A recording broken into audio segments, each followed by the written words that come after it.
Greetings and welcome, everyone. Welcome to episode 62 of the Lott Carey Wise Digital Couch. My name is Doria Larrier, and I am the host for this show. This is episode 62, and the title is Exclusion Is Exploitation. This is part two of our series on the voice of women preachers and how they speak truth, break silence, and claim the pulpit. The first episode that we had was in March, and we heard from three brothers who are leaders in our pulpits, Dr. Leah, Dr. Scott, as well as Dr. Willie Dwayne Francois III, and they spoke from their perspective of men who have expanded the pulpit to include women's voices and made forays into those spaces. And this month we will focus on women preachers who do that work. On behalf of the Executive Secretary Treasurer of our Lott Carey Leadership, Reverend Emmett Dunn, our first Vice President, Dr. Jessie Williams, our second Vice President, Dr. James Victor, our President, Dr. Jessie Williams, our first Vice President, Dr. James Victor, our second Vice President, Dr. Robert Scott, as well as our Lott Carey Wise Leadership, Dr. Brendan McBurrow, who is our President, Sister Lynette Richardson, who is our first Vice President, and Minister Brenda Troy, who is our second Vice President, our team leader for Men on Missions, Charles Monterio, and Minister Stephen Edmonds, who is our youth department leader. We welcome you all. Please make sure to let us know where you are watching us from, your church and your pastor. Let us know who is seeing this, and we would be so glad to shout you out. This evening is going to be slightly different. Because this is Holy Week in our Baptist spaces, there are a number of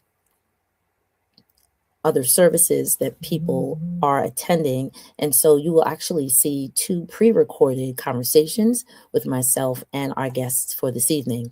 And so the first video you will see, but I am live and I'll be moderating the chat. So I do look forward to hearing your comments and participating in the conversation with you. So please drop them on the YouTube side and we'll be able to interact with you. The first part of the conversation will be with two of our guests, and that includes Bishop Leah Daughtry, who's the presiding prelate of the House of the Lord Church, as well as Dr. Gabby Cudjoe Wilkes, who is the co-pastor of Double Love Experience. They are both in Brooklyn, New York. The second part of the conversation will be with Reverend Tisha Dixon-Williams, who is the pastor of the First Baptist Church of Bridgehampton. So hear ye them.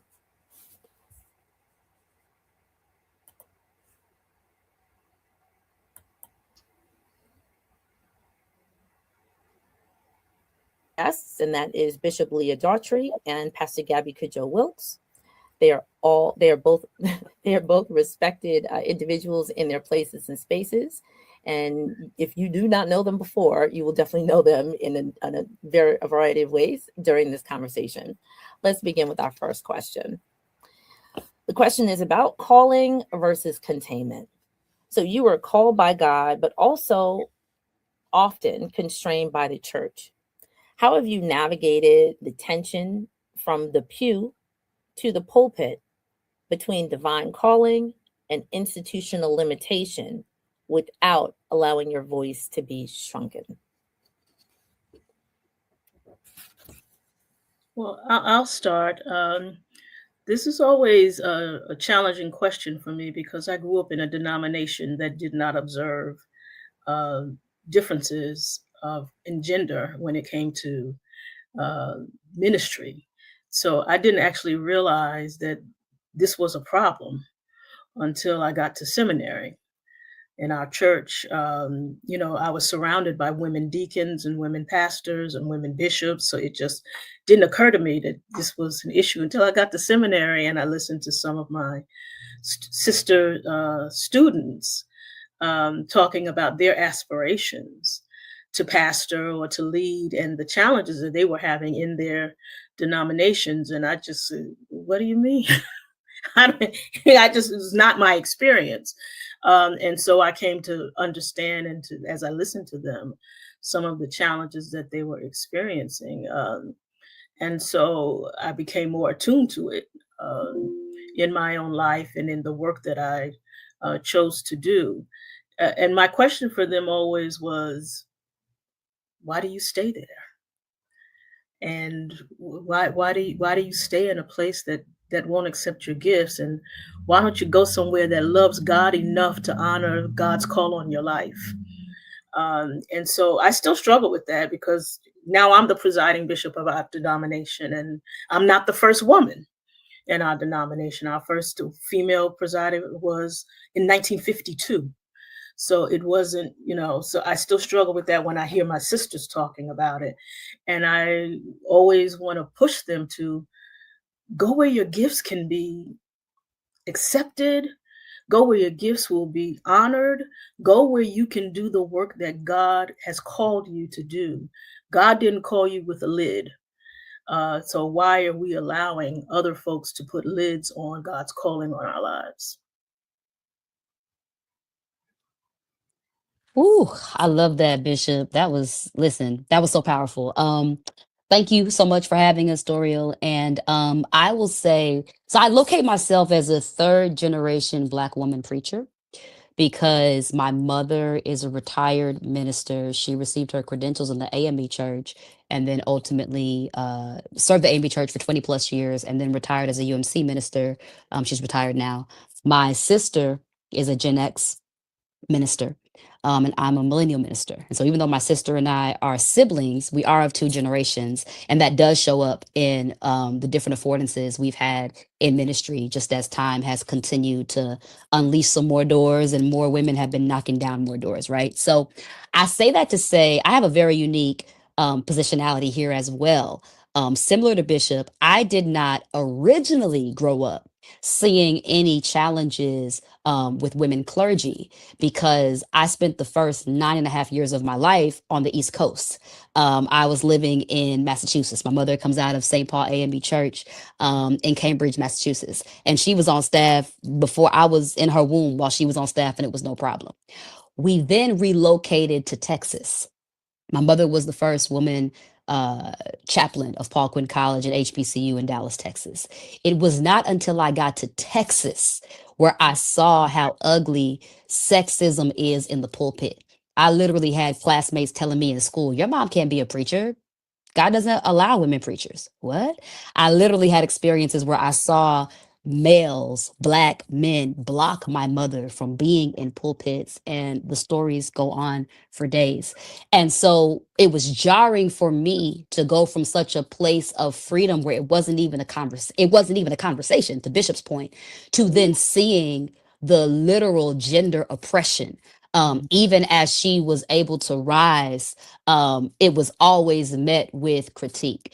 And so, but I love Bishop's statement just now about, not being contained, right? I saw my mother still exercise her spiritual gifts, even with that limitation in Texas. And I do ministry in New York. And so I fight different battles, but thankfully not the gender battle as explicitly. Where I've had a really interesting journey with gender is that I happen to be married to a male pastor. And I tell people all the time, we are both called, we both got trained. We just so happen to be married, so we do it together, right? But people have expectations and boxes for what couples might do in ministry, who is the actual pastor and who's not. And we have a co leadership model where anybody who's been to our church understands that we carry that out and carry it through, that both of us are the pastors of our church. And so that has been disruptive and interesting because I found that even folks who appreciate a co-pastor model seem to only appreciate it if the woman is second in command and the final say is only being done by the male. When they realize that's not how we function in my church, for some folks, it's very jarring, it's very disruptive.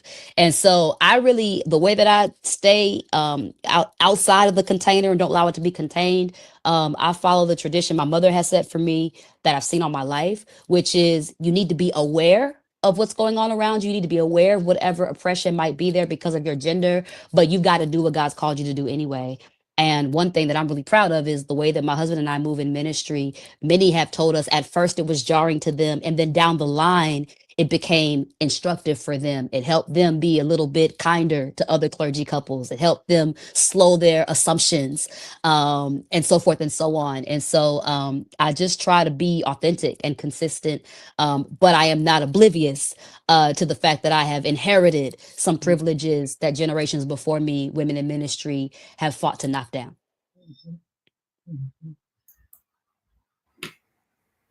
Thank you for that.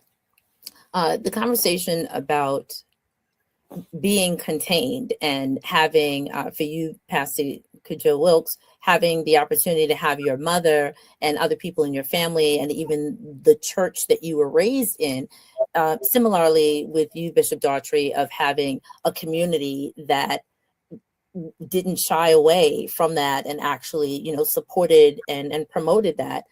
Those are unique situations. And then, Pastor Gabby, when you said you left Massachusetts and you went to the South, literally going from one side of the coin to the other of acceptance and promotion to almost abhorrence, and devastation, like how in the world, and we're going to block.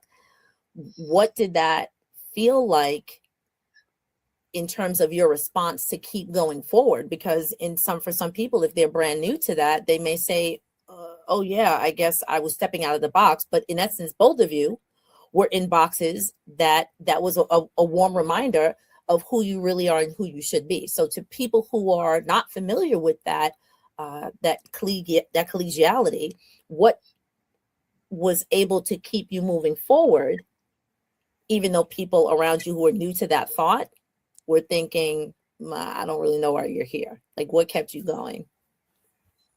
I think it's important not to have your entire identity wrapped up in the fact that you are a woman preacher or a woman clergy person.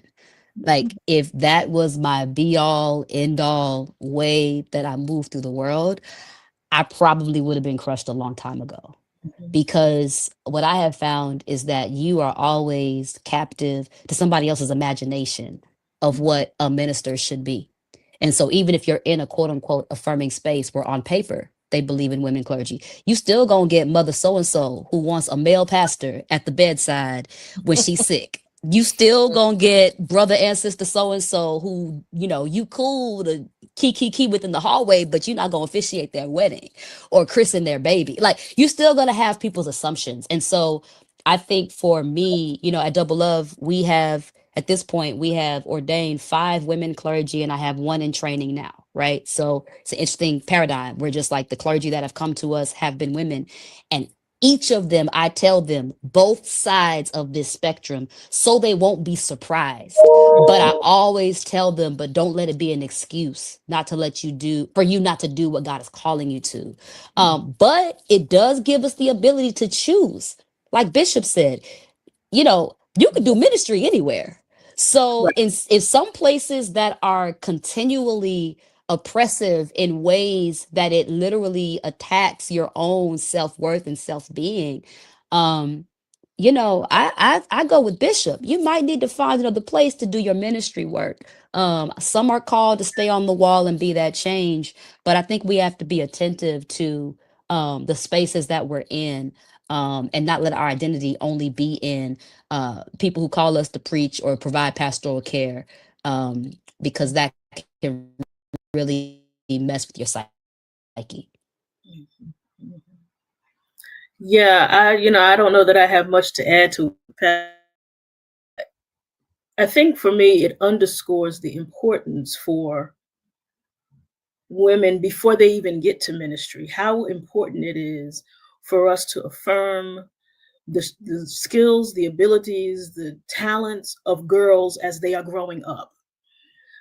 Because when you grow up in an environment where you're affirmed, where your leadership is affirmed, where your talents are affirmed, then moving into ministry, even if you come up against the barriers, you've already been surrounded by that idea that I bring something to the table. I bring my talents. I bring the gifts that God gave me to this table. So you don't have to like it because I've already, whoever it was that surrounded you has already poured into you and affirmed your value. And so I think we've got to understand the continuum. We didn't wake up one day and we're clergy, right? There's something in the way that we acculturated that allows us to move in a, or to respond in a different kind of way, or in a particular kind of way. And I think women who grow up not having been affirmed may, it may respond to challenges differently. I'll give you an example. We were planning Rosa Parks' homegoing here in Washington. And when it came time for the program, I got drafted to be on the program because we needed another clergy, and the people who were co-planning with me said, bring you have to. Okay. So we go up to the pastor's office to sit and prepare. It was all men, and they ignored me. The other woman in the room was Miss Parks' pastor, and they ignored her. We went downstairs for the processional. Now, I'm a 5th generation pastor. I know how this works. They put Mrs. Parks' pastor in the front of the line. So we led the processional in. She said not a word. The other guest pastors did the sentences and the words. When we went to be seated in the pulpit, Mrs. Parks' pastor, who had been her pastor for 10 years, was seated on the lower podium, and I was seated on the lower podium, and all the men were seated on the upper podium. They let that woman read a scripture. She didn't get to pray, give remarks, and what? There's no one there see the inequity and the in this, and they're just okay with it. And how does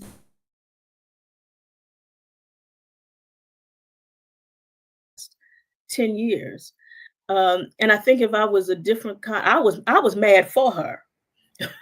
I was going back to my pulpit, and when we don't do all of that, but I was mad for her and the disrespect that I perceived that she was having to endure at the hands of some of the most well-known Black male clergy in the country.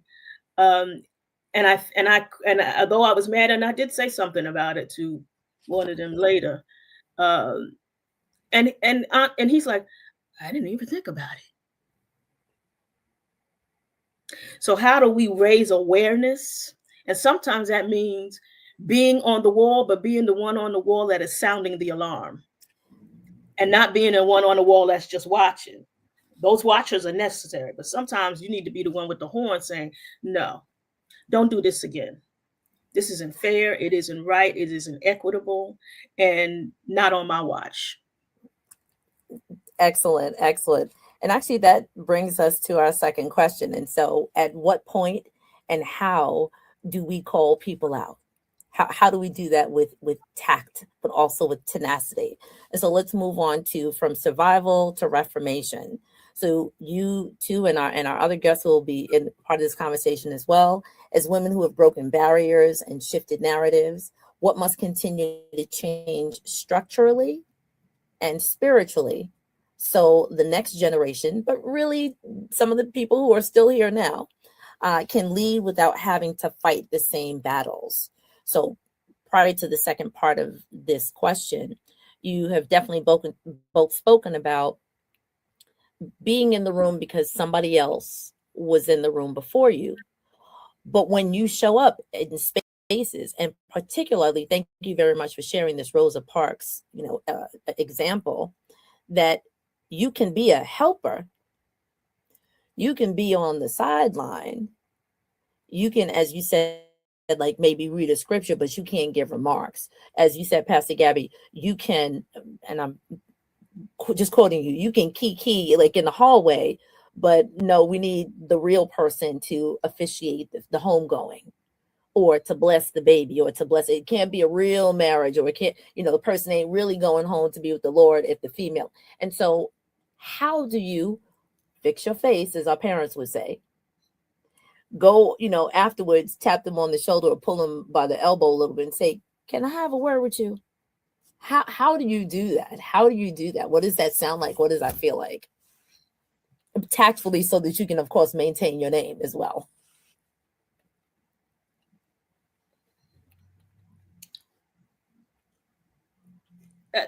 I think you said tactfully, and listen, this is where the Spirit has to lead you and guide you in how to deal with some of the brethren and sistren. Let's be honest.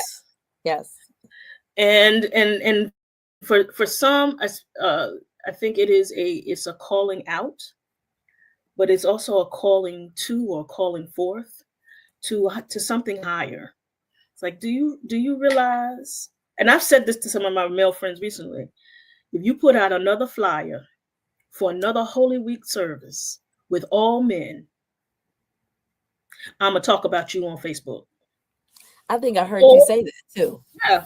Or don't it? If I see that, delete, and I will not be there, and I will not be sharing it, because how are you having 6 nights of service without including folks who represent what I'm going to just hazard a guess and say is the majority of your congregation? Come on, dude. Mm-hmm. Mm-hmm. And a lot of them, they go, oh, I didn't think about it. On the best, and some of them will say, you know what, you're right. I didn't even think about it. And some of them will be like, well, the psalmist is a woman. Huh? No, that's not a good enough answer. But right. I think in the year of our Lord 2026, in the 26, there is really no excuse. And so I don't personally, of course, now I'm older now, I don't feel the need to pussyfoot around with these folks. And if it was 1950, maybe, but at this point, you ought to know better. And so let me help you know better. If I have the relationship and the entree to say something, I'm going to say something. And I have. It's like, dude, what you doing? Come on now. And this is not about whether you invite me, because I don't care. But what are you showing to the world about who you are and what your ministry is representing? And to my brother clergy who happen to find themselves on the flyer, did you ask? Yes. Where's the accountability? Who else is on the program? Where's the allyship? Be an ally. Be an ally. I was on the I worked with this group in Paris one time, and we were on this it's called the Women's Forum for the Economy and Society. And in France, they had this men's movement that was called Not Without My Sisters. And in French, it was like never without her. And they agreed, this group of men, that they would not serve on boards of directors. They would not serve in leadership of organizations if there were no women. And it revolutionized the way that corporate folks in France had to think of it, because men were saying, no, not without her. What if we did that in the church with these Good Friday, these Holy Week services, and these other, platform things we do? And some of our brothers say, not without. I am not going to be on a program or a flyer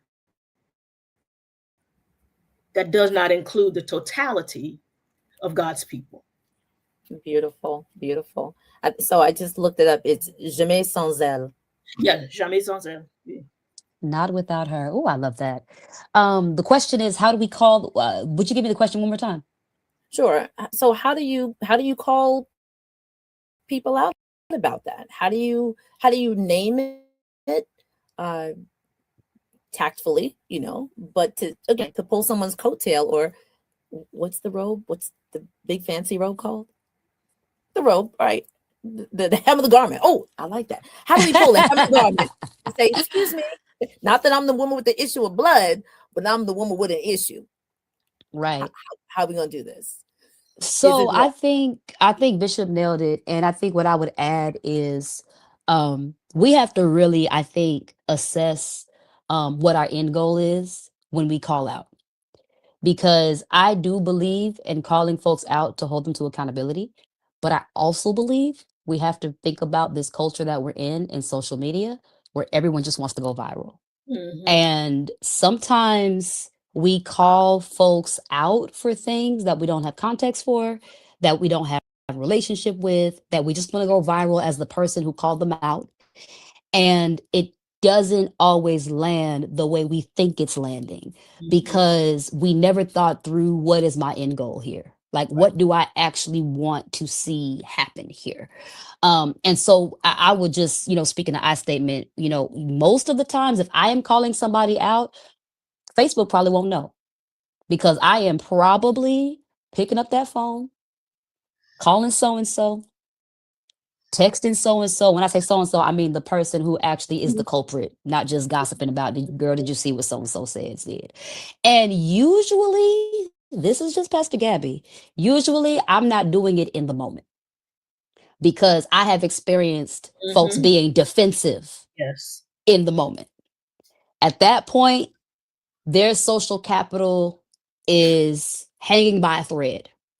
And often, if you do it publicly, they are only going to double down on their choices. And you have all of the other folks watching, trying to see how this is going to transpire. I have found that when the thing is over, then I'm like, hey, last month, what was up with that? I meant to ask you, what was going on with that? I had one very real situation where I have a lot of male friends who are preachers, and I was the only woman with them. We were headed somewhere. We were all like in a truck going together. And one of them brought up, like, one of these church moments that had gone viral. And they're all laughing in the car. And I'm not, because it's funny to me. And they're like, oh man, we done got Gabby upset now. I hadn't said a word, but the fact that I wasn't laughing while they were laughing, they felt my disposition being different in the car. And I was like, listen, since you asked, why were y'all there in the first place? Silence. What you mean? Why were y'all there in the first place? I said, because I knew this person had a reputation, but then I saw my brothers kicking it with this person. And then I had questions, and I felt betrayed by y'all, right? And that was my opportunity to say to them, like, yo, like, y'all told me not without our sisters. Y'all told me this is the way I move. So for me, my experience has been, calling folks out when their defenses are a little bit lower, for me, has been the time where we have been able to have those heart to hearts. Like, and they'll say to me, listen, if I would have cut off everybody that does blah, blah, blah, there'd be nobody to stay. They have these different ways in which the conversation gets real. And to me, that's the turning point. That's the real, like, okay, we're really siblings in ministry now. Because now we're having the actual conversation. Now we're not having like the politically correct conversation. Now we're having the real, like, if I do this, somebody's going to blacklist me. If I do this, I'm going to cut off this amount of da da da da. And then we get to have the real ethical conversations around, okay, but what is this stance worth to you? Right? Like, why are we all allowing, this one type of behavior to collectively keep us all quiet, and I think that that's where for me, that's where the tide has tended to turn, right? But I think everyone has a different gifting, because there are some folks who got that gift of in the moment, calling it out, making an intentional scene. It's like our the civil rights movements, right? Some folks do civil disobedience, some folks do the bail reform let out, some folks write the bills, some folks go behind closed doors, right? I think we need every tactic to get free. And I think women clergy need to be aware of our own tactics that are impactful, based on whatever gifts and whatever access we might have to some of the same people that we're trying to hold accountable. I thank you. And we're going to continue to stay focused on the exploitation part of this conversation of the helper or the help meet within the church of, yes, you can read scripture, yes, you may be able to pray maybe over the offering, but the real stuff has to be handled, by men, because we know better, we do better, God is closer to us. And of course, the two of you who are sitting on our digital couch right here, you have definitely spoken to, you've written about, you've preached about, you've led leadership conferences about, you speak in a beautiful foray of a variety of colors of ways to say it. We're qualified as well. We're not only qualified, but we can write another layer of books, and have conversations like a Jeremiah, right? I'm not going to name all the names, but that coming forward in such a way that, yes, people are recognizing. And of course, as we all know, there's a certain group of our brothers who are still sitting in spaces like, okay, but they're not going to walk into this room, whether it be denomination. And we won't step into that, but there are definitely some denominations that are still holding true to it's still the brotherhood, but the women can be the helpers. But the fact that two of you have spoken about, again, pulling someone's coattail, calling them week, month, or what have you later and say, so tell me about that. Or did you consider? Or how come? Or why isn't? And then waiting for that quote unquote pregnant pause of what their response is going to be. At least it continues to move that conversation forward. But then again, on conversations like this, we're letting all of our brethren and sister know there are more women in the room who are going to name the thing, call the thing out, and then call you on your allyship. Are you really the ally? Are you really the helper? Are we really doing this for the greater good, or are we still doing it for, I want to say, the mail room, like the cigar room? You know what I mean? Like, are we still trying to just hold to a small group of people being in concert with that conversation? So thank you. We can move on to our final question, which is from survival to reformation. Okay, from survival to reformation. So both of you, and actually we're going to have another sister as well participate in this conversation. All of you have participated in many layers of women leading, promoting, directing, writing, orchestrating, conferencing, convening.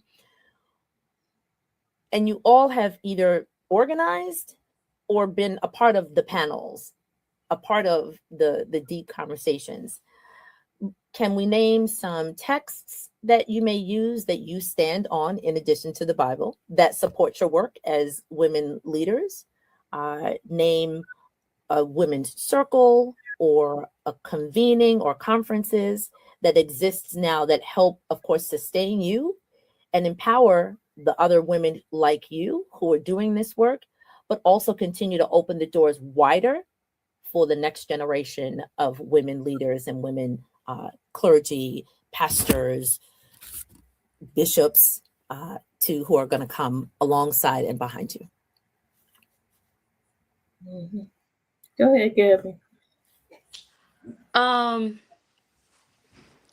My honest answer is, typically when I prepare for these kinds of things, I don't necessarily prepare from a gendered perspective. I just prepare. So this question is a little bit hard for me, but I will say, there's a woman I met in New York just before the pandemic. Her name is Minda Harts. And she was a woman in corporate who began writing books to try to help Black women advance in their careers. And I think there's a lot of similarities and a lot of ways that we can draw from our corporate sisters who have made it to C-suite positions. I think that the assumptions that we fight and the glass ceilings that we break are very similar. So I would say to women listening who are willing to take an interdisciplinary approach, Minda Harts has a book called The Memo. She also has a book called We're More Than Magic. I think both of those books are really great. The Memo has actually been translated into a movie that Kyla Pratt is in that just was funded and released, I think, last summer. Another woman leader who writes on leadership, whose books I have been reading for the past 20 years is Carla Harris. Mhm. She has a follow-up book to that. I've forgotten the title, but really anything written by Carla Harris is really good, especially as it relates to negotiation, as it relates to making sure that you get what you deserve, and then some. There's also a coalition of three Black women writers who wrote a book about 20 years ago now called The Little Black Book of Success. Rhonda Joy McLean, Marcia Haygood, who unfortunately just passed away. Marcia just passed away, and a third writer, and they just released before her passing. They released the second iteration of that book. Just little nuggets that women should have. And so those are, leadership books that I recommend. Also, I do a lot of work in strategy and innovation. There's a brilliant Black woman by the name of Linda Hill, Dr. Linda Hill at Harvard Business School. She writes on innovation and co-collaboration. Anything she writes, pick it up. So I would say those are resources that I use to empower myself. But honestly, when I'm leading in space, my gender is gonna come with me into the room regardless. But it's not necessarily a part of how I prepare. I will say when I'm looking for places to find other women clergy, the first place I was ever introduced to that did that was Dr. Cynthia Hale's Women in Ministry Conference. I try to go there with regularity, and I'm registered for Bishop's Conference next month. So that's what I would say. Thank you. Looking forward to seeing you. I think Gabby's provided an excellent set of references. And to that, one of the texts that I've been going back to recently is one of the seminal works around Black women studies, and that's the book But Sorry. It's an anthology of essays, what we're then called Black feminists, and the full title is All the Women Are White, All Blacks Are Men. And it speaks to the particular space that Black women hold in this country, and reminds us that we are unseen in many spaces. We're not brave. We're not we're not out front. We just sort of get glossed over. So that's a text I returned to late last year and have been sitting with for the past few months. Of course, Carla Harris is like the queen of all the things, and just for spaces and texts that help you refine your thinking about ministry, how you see the holy text. Always Renita Weems, anything but Just a Sister Away. And also, I highly recommend for just to help reset your thinking some is Will Gaffney, Womanist what is the name? A Womanist Midrash. All kind of new interpretations that just make you go, "Ooh, I never thought about that before." Really? What was about Moses's wife? What happened now? Because Will Gaffney is a beast. So just those are things that I think about, and I think for Black women, the conference. I recommend Cynthia Hale's, Gina Stewart, Elaine Flake's Women in Men.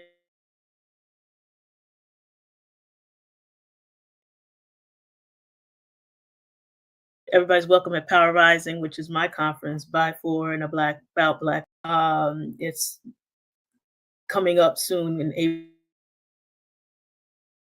April in Chicago, and that's interdisciplinary.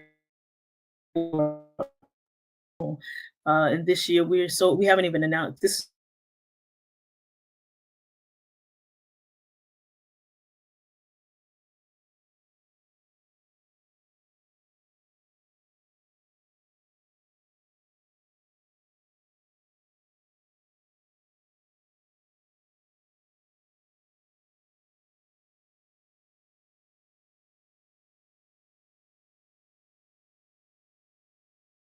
In a society that makes it its business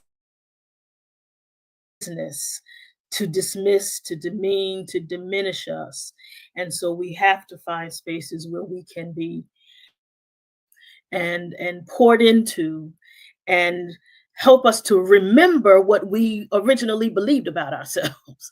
And so those kinds of spaces, you ought to find yourself a conference that fills you, that pushes you, that stretches you, to hear something different, that's going to be sharpened,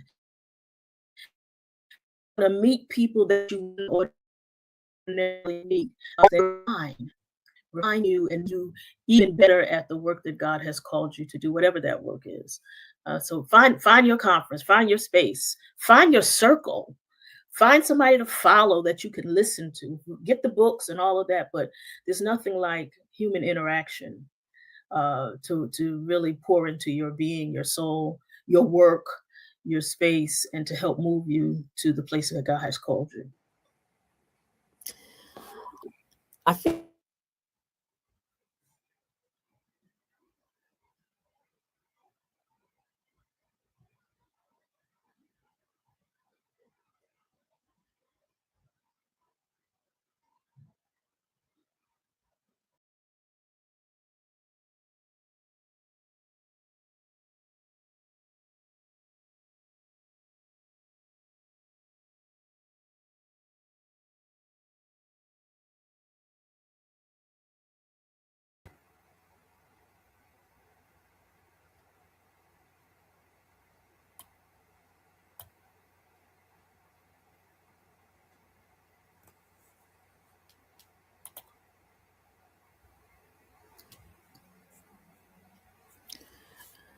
Greetings. Thank you for still being with us. That was, again, Bishop Leah Daughtry and Dr. Gabby Cudjoe Wilkes.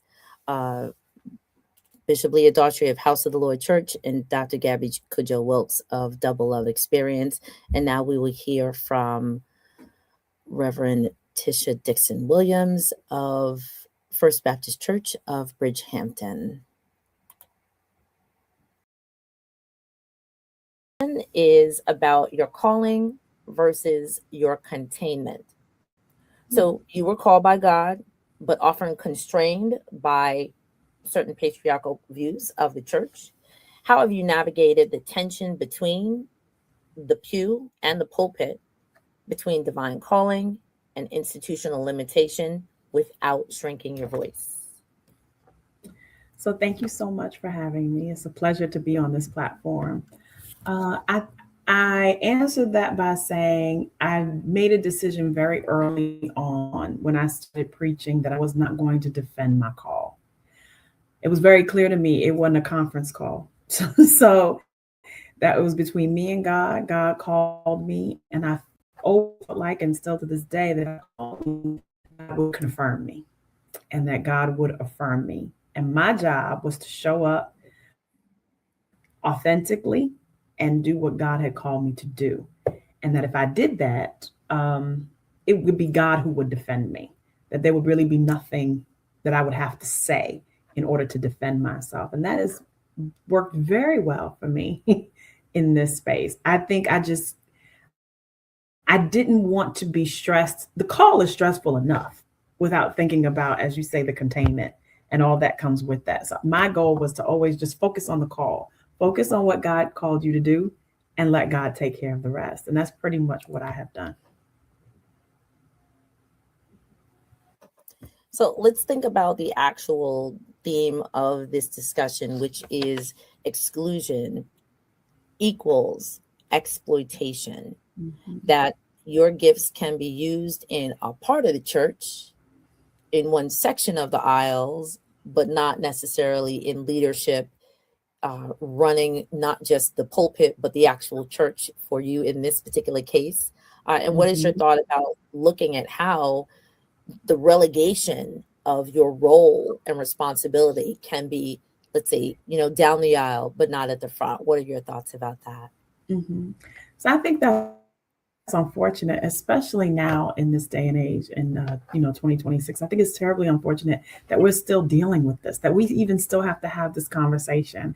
I think my heart breaks that you even have to ask that question, right? It's just, it seems ridiculous to me that we're still having this conversation when there are women presidents, women prime ministers, women are running major corporations, running countries. You know what? If you can run a household, like, shout out to all women who are just running a household. Forget a church, forget anything else. If you're running a household, kudos and shout out to you. I think women are often underestimated because here's what I've found. We're told we're too emotional to hold on to to carry these roles or to carry out these responsibilities. I look at my emotional gifts as my superpower. I've never looked at them as a hindrance. They are a superpower. And I think that women who lead churches need that superpower. A lot of times I have found or seen that electing a woman to an office of pastor is a trauma response. What do I mean by that? A lot of churches feel as though they have been damaged so much by men, a woman can't do any worse. And so why not give it a shot? At least we're doing something different. It's what I've seen. It's also something that was said to me when I was elected. And I thought, wow, that's a trauma response. But I also thought, and the next thought was, a win is a win. It doesn't matter that that's their motive. It's my job to do my job and to change that and say, or to affirm it in the way that says, yeah, we made the right decision. And most churches who are without a pastor are hurting. Most churches who are without a pastor for an extended period of time, it's been like herding cats. You have ministries at odds with each other. Nobody knows where to go. They're desperately looking for direction. And so what they really need most when a new leader comes in is a lot of support and a lot of nurturing. And women do that very well, very well. And so what seems to be a hindrance actually becomes our superpower, because what we come in and do sometimes give everybody now we give a great big hug. We give instruction, we give direction, we bring order, we bring administration and all those things, but we also bring a level of emotional intelligence that's unparalleled. And that is usually what a church needs when they're dealing with a new pastor. There's a sensitivity that we have. One of the things that I did when I got to my church, I noticed how people would stop at the pastor's office door. It was interesting. If I asked someone to come to my office, it was this immediate feeling of, dun, dun, dun, oh my gosh, I'm being called to the principal's office. And I would watch people just stop and stand at the door. And I was like, what am I supposed to be doing? Right. They're like, this is bad. This is bad if the pastor calls you in their office. And I'm like, now I don't come from that background. I come from a background where if the pastor called you in their office, it was a good thing. I remember sitting in my pastor's office in both churches, the church I grew up in and the church I ended up serving in. And I never had, thank God, a traumatic experience in my pastor's office. Right. And so for me, a pastor's office was a place of safety. And I know that's not everybody's story, but it was for me. And so imagine my surprise when people are coming to the door and they're reluctant to walk in. They're like, oh no, I can't go. Oh my God, I'm so in so much trouble. And to the point where people would actually say that, oh no, Pastor, why am I being called to the principal's office? Like, the principal's office? Sis, I just wanted to talk to you about the scripture reading this morning and that you did a great job. I wasn't even, I kind of just wanted to hug you, or I kind of wanted to say, I'm sorry, I can't make your baby's birthday party. It had nothing to do with anything that you did wrong. So in an effort to sort of kind of kill that, I redecorated my office. And I put a comfy couch in there and candles in there and pillows in there because I wanted people to feel safe.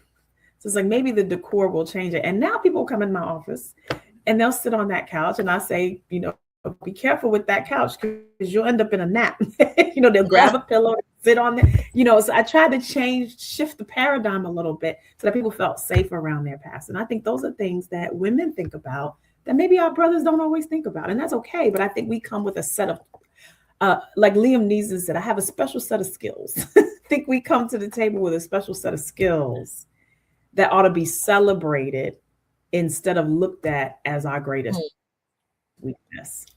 Yeah. Excellent, excellent, and actually brings it me to the next question about like the helper position of I can be on the periphery, like I can, and I'm totally not going to cheapen what you just said, but I can create that soft space for someone to fall. But in terms of doing a financial plan or a capital plan, right, for like to reconstruct or the building fund or investments, or negotiating with like the land preservation in order to make the church all that for men, right? And so so how have you had to switch that paradigm, that narrative, by doing the work that you do? So yes, and you said like the softer skills of let me change the lighting in my office to hey, I can also do a 5 and a 10 year and a 15-year plan. Watch me work. Sure. Right. Right. And I've had to do that, especially during COVID. And redecoration of our sanctuary. We did reconstruction of our sanctuary. We reconstructed our downstairs hall. We negotiated. This was after COVID. During COVID, I brokered a deal with Fresh Direct when people could not go to the grocery stores and they could not collect their groceries. I was referred by another woman pastor, and she said, "Do you think they could use your parking lot?" And we brokered a deal, and they used our parking lot during COVID to deliver groceries. In addition, we got a call.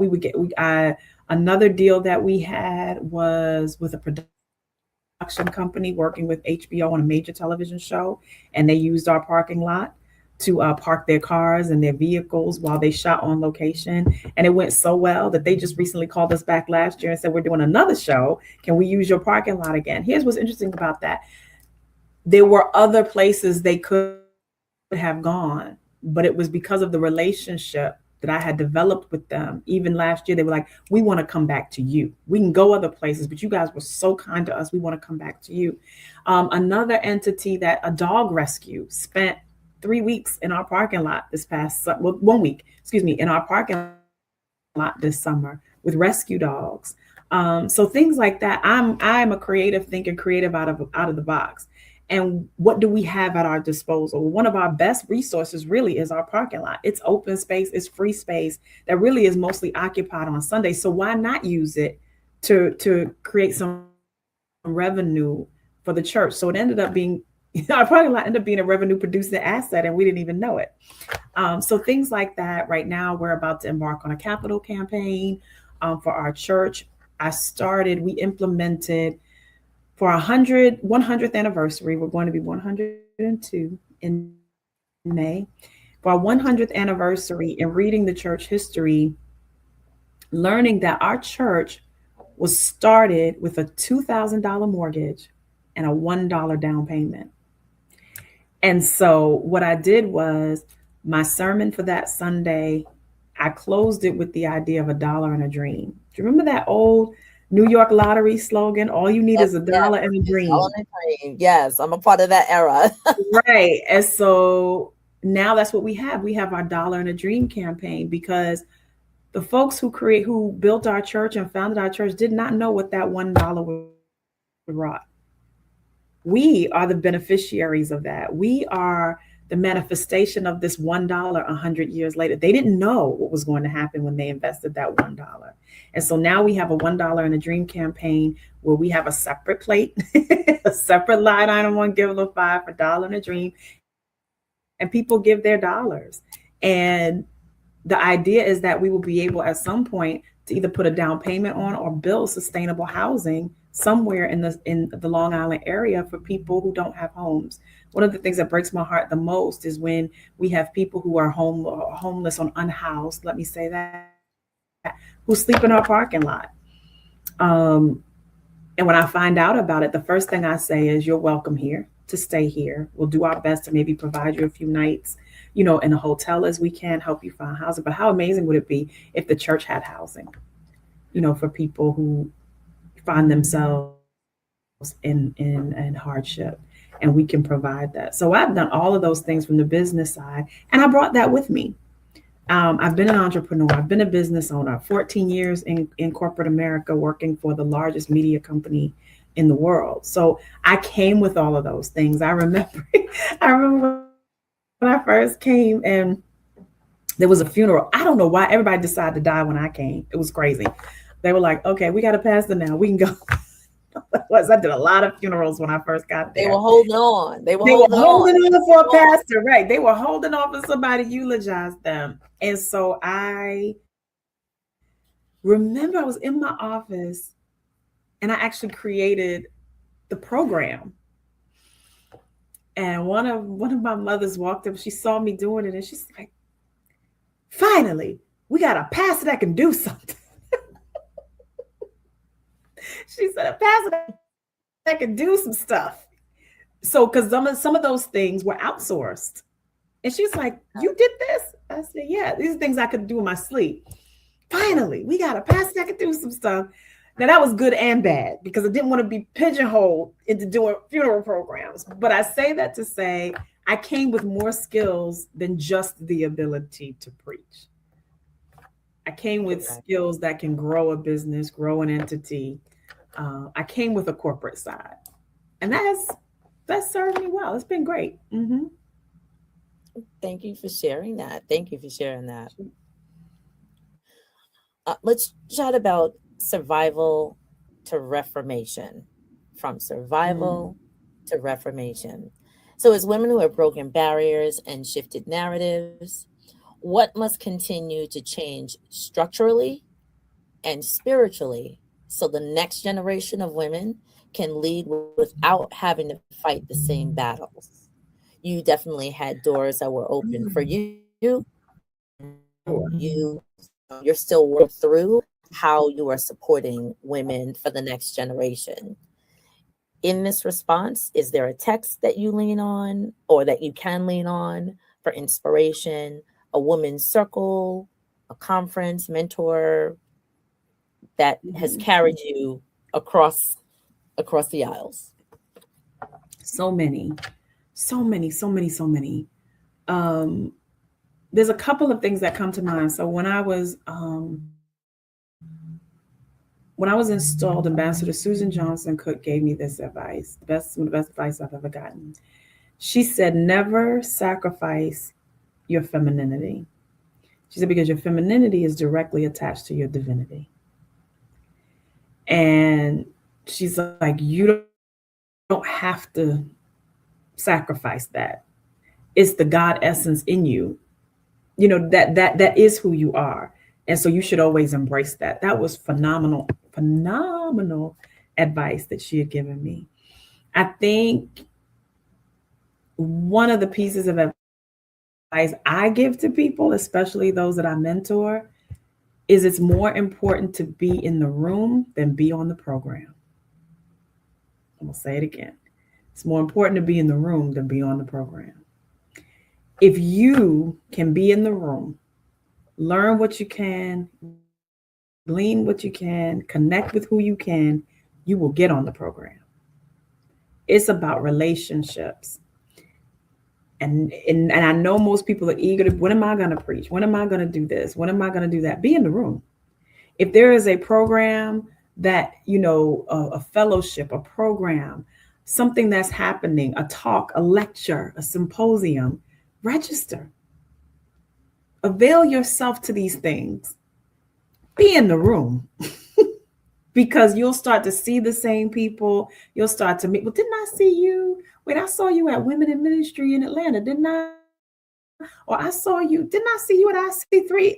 And you begin to make these connections and friendships. And before you know it, you guys have a cohort and you have a group of friends. And it's more important to be in the room than it is to be on the program. If you can do that, doors will open for you. So I tell people that all the time. Your gifts will certainly make room for you. And that kind of goes back to the first question that you asked me. I was concentrating on my gifts. I was concentrating what God called me to do, and the doors open. That's just kind of how it worked. The last piece of information, which is probably the most important, authenticity wins every time. Show up as yourself every single time. There's only one of you. And I know that sounds cliche, but consider this. God didn't make another one of you. You're it. That's it. I tell people I love sometimes when I tell them to take care of this, I say, take care of yourself. You're the only you I got. Meaning there's no replacing you. You're irreplaceable. And sometimes we wonder why doors won't open for us or why opportunities won't come. And maybe it's because you're using somebody else's voice. That's not your door. That's not your outlet. If you show up as your authentic self, your door will open. And guess what? There's a lot of people behind that door that are waiting to hear you. You are the answer to someone's prayer. Someone has been waiting for a word that they may not get because you won't preach it, because you're too busy trying to be somebody else. Show up as you every single time. I say this all the time. You can never offend God by being your natural self. Now you'll offend a lot of folks, but you can never offend God by being your authentic self. And so you show up as you every single time. If you can't hoop, don't hoop, holla. Right. If you can't sing, don't sing, pray. Use what's the song say? You got to use what you got to get what you want, right? And our job is to use what God has given us to save souls and bring people to Christ. You can't do that being fake. You have to do that by being real and being genuine. Those are the things that I would say. And there are so many tremendous examples out here. All of the women that are on this platform, whom I love so much, Dr. Daughtry and Dr. Gabby, just beautiful, authentic souls who show up as themselves every single time. And isn't it nice in a world that's so unsure that when you hear certain voices, you know exactly what you're getting? So it's like, if I see, I'll use her as an example because she's my sister and I love her. If I see Dr. Gabby on a flyer, I feel confident saying, you need to go hear her. Right. Whatever this thing is she doing, you need to register for that, because I know you're going to get a solid word. You're going to be encouraged, right? You're going to get educated. You're going to get a powerhouse. You're going to get some of the dopest energy you've ever been around. Go see her. Now, if Dr. Gabby wasn't herself all the time, then that's say, I don't know. She's cool, but I don't know what you're going to get. I can set my watch by some of my sisters in ministry, majority of them. I feel so confident in them that I know, I feel confident in Dr. Fambi. I feel confident in Dr. Jen. I feel confident in Dr. Leah. I know what people are going to get, Dr. Kelly. I don't want to name names. There's so many of them and they're super dope and they all know who they are. But I feel confident in sending people their way because they're the same all the time. Mm-hmm. I can set my watch by Dr. Danielle Brown and the work she does in ministry. And in a world that's topsy-turvy, in a world we can turn on TV at any moment in time and not know what in the world is going on, it feels good to know that there are some women out there preaching, leading women who are doing the good work of God, that you can say, I feel comfortable sending somebody I love to you. And so be that person, strive to be that authentic person that someone can look at and say, yeah, I feel comfortable sending somebody to that church, or I feel comfortable referring one of my young preachers to you. That's what it is. And that's what it's going to take to answer your question for us to get to the next space. In a conversation with one of the pioneer women of preaching, she told us that she said, for us, it wasn't about having a seat at the table. There was no table for us. We had to create our own table. But you guys have tables, you have platforms, you have social media, you have online resources. My goal, honestly, is just to help somebody else the way they help me. It is a perfect timing. I was in a conversation today. Gentleman is doing a conference for young preachers. And he asked if I would spread the word and do all those things. He said, will you pray? He asked me for 3 things. He said, will you pray for the success of the conference? He said, would you spread the word? He said, and would you consider some sort of sponsorship. I said, I was on his Zoom call, and I put him out of his own Zoom room because I needed to talk to my assistant, because there was something I needed to do with him. And I didn't want to agree to something I couldn't do. So we talked it out, and he came back. I said, here's what I'd like to do. Yes, I will certainly pray. Yes, I'm going to spread the word. I'd like to sponsor 3 people to attend. I said, and I would also like to donate my time. And his face, he was like, what? I said, yeah. I said, I'm available. And if you would have me, I would love to be a part of the conference. No cost to you. I'd like to donate my time because I believe in what you're doing. And I really want to hear these young preachers preach, to be able to give them some feedback and some maybe some information on how they, because I'm sure they're already amazing, but anything that I can help them do. Again, they're in the room. These are people who register for this, who are making it a point to be in the room. So they don't know who they're going to meet. They don't know. I don't know who I'm going to meet. I can meet the successor of my church should the Lord say I'm leaving. You just don't know. And so he was so happy, and he couldn't believe that I did this. I have one condition though. I said, the 3 sponsorships, I need them to be women. Whoever you apply the scholarships to, I'd like, and this is no disrespect to the brothers, but I'm trying to give one of the women a head start, a little push. Because sometimes we as women have outside influences that the men don't have. For example, sometimes babysitting is a hindrance to women coming to these things, because I can't afford for someone to watch my child. And so maybe, just maybe, if I get a scholarship, that $100 can go to childcare for that night. And that'll help me be in the room. Things like that. As he agreed, he was like, absolutely, absolutely. And so I think that's what it's going to take. It's going to take us using whatever influence we have. I don't have a whole lot of influence, but whatever I have, I will give so that people can be blessed and doors can open for them. And, as the song says, if I can help somebody along the way, then my living will not be in vain. And that's what I want. I want the next generation of all preachers, because we need it. We need it so bad. And if I can be a part of continuing the legacy, I'd be very happy. I'm honored to do that. Excellent. You actually wrapped up question 1, 2, and 3 in the answer that you gave about, hey, I'll do this under these conditions. I'll pray, I'll sponsor, but I want to write, what was the other thing? Before you add on. No, before that. You said you'll pray, you'll sponsor. And I'll donate my time. Right. Oh, no, you'll spread the word. Oh, yes, absolutely. Right. But the actual, let's say the cherry on top is, but I also want to be a part of it. So this whole Exclusion Is Exploitation is about, how do you tactfully and gently with love? Because in my mind, you were like pulling his coattail or the bottom of his robe, the hem of his garment, and saying, excuse me, you want me to support? I want to participate. Yeah. And right, how do you call that out in the nice way? And then that's like what you did. You kind of like, okay, and I think, that's a perspective. I didn't think of it that way. That wasn't my motive. My motive was, because he talked about how passionate he was about this. It was the passion that compelled me to say, yeah, I want to see him win. I want to see this thing be a success for him. And maybe, just maybe, it might help if I can be there, right?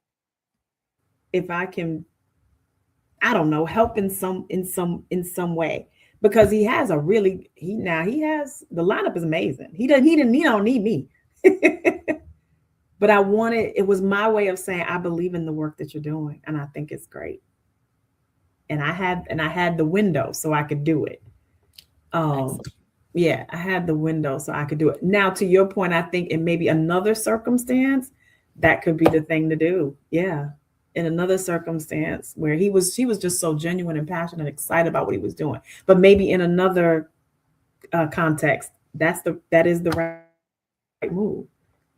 It's like, yeah, but I need to be a part of it too.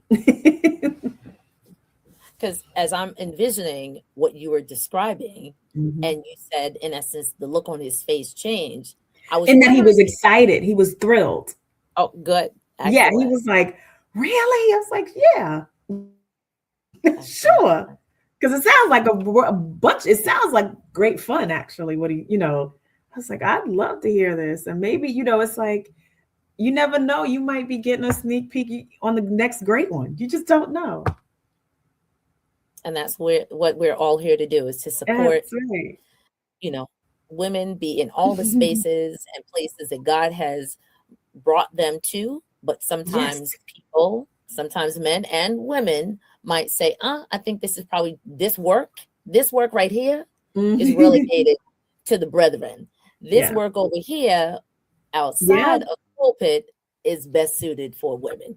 And if God can give the word to both genders, God can allow both genders to be able to participate in without question. Hands down, without question.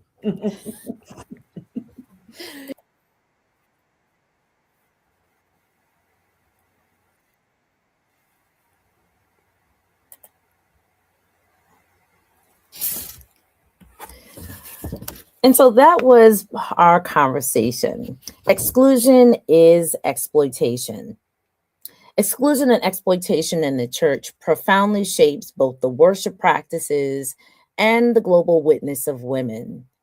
Systemic sexism not only hinders women's full participation in church life, but it can also alter how women see themselves and how they are seen both within and beyond faith communities.